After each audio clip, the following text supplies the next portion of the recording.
여호와께서 주시는 복은 사람을 부하게 하고 근심을 겸하여 주지 아니하시느니라. 미련한 자는 행악으로 낙을 삼는 것 같이 명철한 자는 지혜로 낙을 삼느니라. 악인에게는 그의 두려워하는 것이 임하거니와 의인은 그 원하는 것이 이루어지느니라. 회오리 바람이 지나가면 악인은 없어져도 의인은 영원한 기초 같으니라. 게으른 자는 그 부리는 사람에게 마치 이의 식초 같고 눈의 연기 같으니라. 여호와를 경외하면 장수하느니라. 그러나 악인의 수명은 짧아지느니라. 의인의 소망은 즐거움을 이루어도 악인의 소망은 끊어지느니라. 여호와의 도가 정직한 자에게는 산성이요 행악하는 자에게는 멸망이니라. 의인은 영영이 이동되지 아니하여도 악인은 땅에 거하지 못하게 되느니라. 의인의 입은 지혜를 내어도 패역한 혀는 배임을 당할 것이니라. 의인의 입술은 기쁘게 할 것을 알거늘 악인의 입은 패역을 말하느니라.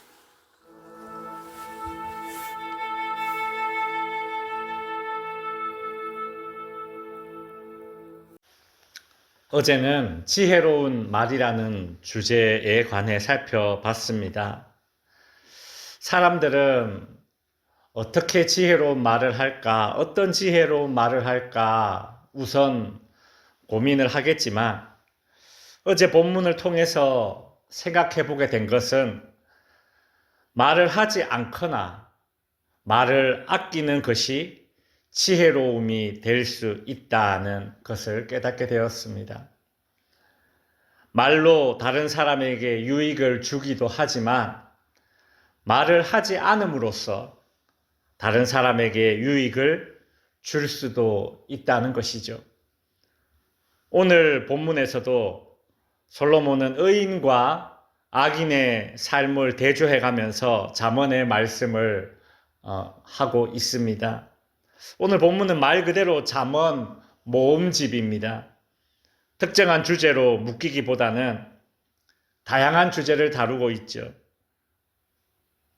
재물에 대한 교훈과 의인과 악인의 상반된 결말, 게으름에 대한 교훈, 의인 즉 지혜자에게 주어지는 유익함, 그리고 후반부의 언어생활 등 다양한 주제를 다룹니다.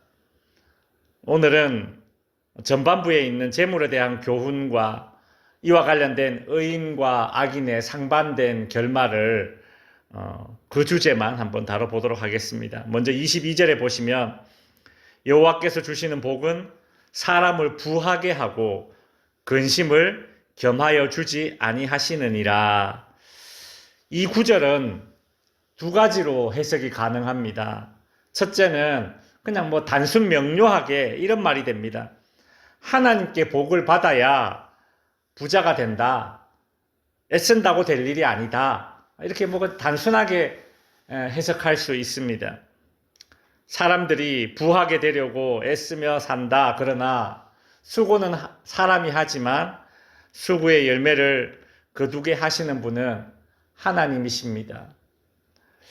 이 구절을 좀 더 폭넓게 적용해 보자면 요즘 일중독에 빠진 사람도 많고 또 재물을 얻고자 관계를 희생시키는 사람들도 있죠. 그러나 지혜로운 사람은 그렇게 고생스럽게 과로하지 않고 그 선에서 그냥 성실하게 일한 뒤에 그 일로 발생하는 그 결과물인 부를 주님이 주시는 복으로 알고 그 모든 것을 주님의 손에 맡겨야 된다는 것입니다. 돈을 벌려고 복을 주님이 주신다라는 이 믿음에 의지하지 않고 과도하게 노동을 하고 가족을 희생시키고 관계를 희생시키면서까지 일에 집착하고 내 열심을 더 의지하는 그런 것은 지혜로운 삶이 아닌 것입니다. 여호와께서 주시는 복은 사람을 부하게 하고 근심을 겸하여 주지 아니하시느니라. 이 말씀의 두 번째 해석은 세상이 주는 재물이 있고 하나님이 주시는 재물이 있을 것인데 세상이 주는 재물을 얻게 된다면 그것을 지키는 데에 불안과 근심이 있게 마련인데, 하나님께서 주시는 복은 은혜와 사랑의 기초에 있기 때문에, 긍휼의 기초에 있기 때문에 그것을 얻은 사람에게 근심을 주지 않는다라는 뜻으로도 해석할 수 있습니다. 또 한 가지 생각해 볼 것은, 우리가 앞선 본문에서 부모에게 기쁨이 되고 근심이 되지 않는 자녀의 삶이 어떤 삶인가를 살펴보았지 않습니까?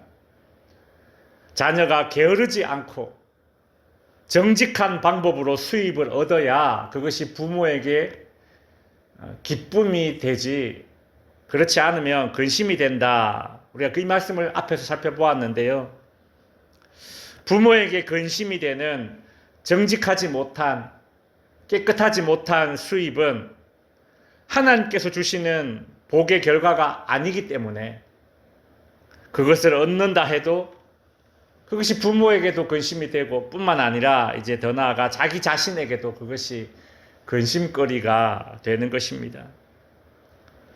이어서 24, 25절은 의인과 악인의 결국을 이야기하고 있는데요. 특히 25절은 앞선 22절에서 우리가 살펴봤던 여호와께서 주시는 복과 부와 관련지어서 생각해 볼 수 있습니다. 25절, 회오리 바람이 지나가면 악인은 없어져도 의인은 영원한 기초 같으니라.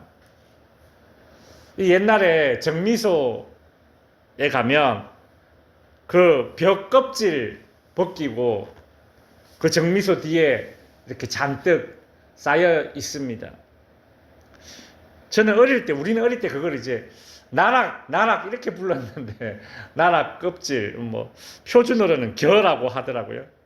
이 겨가 막 창고에 가득 차이고 흘러나와서 막 이 길바닥에도 막 이렇게 쌓여 있는데, 근데 바람이 한번 훅 불면 그 겨가 그냥 확 다 날아가 버립니다.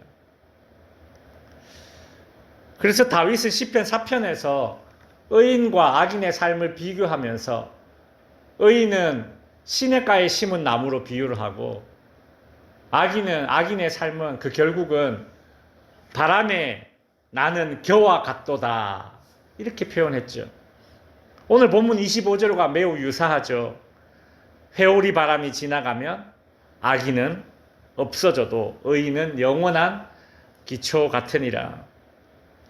그 여호와께서 주시는 복, 즉 그 결과물인 근심이 없는 부는 시냇가에 심겨진 나무처럼 든든합니다.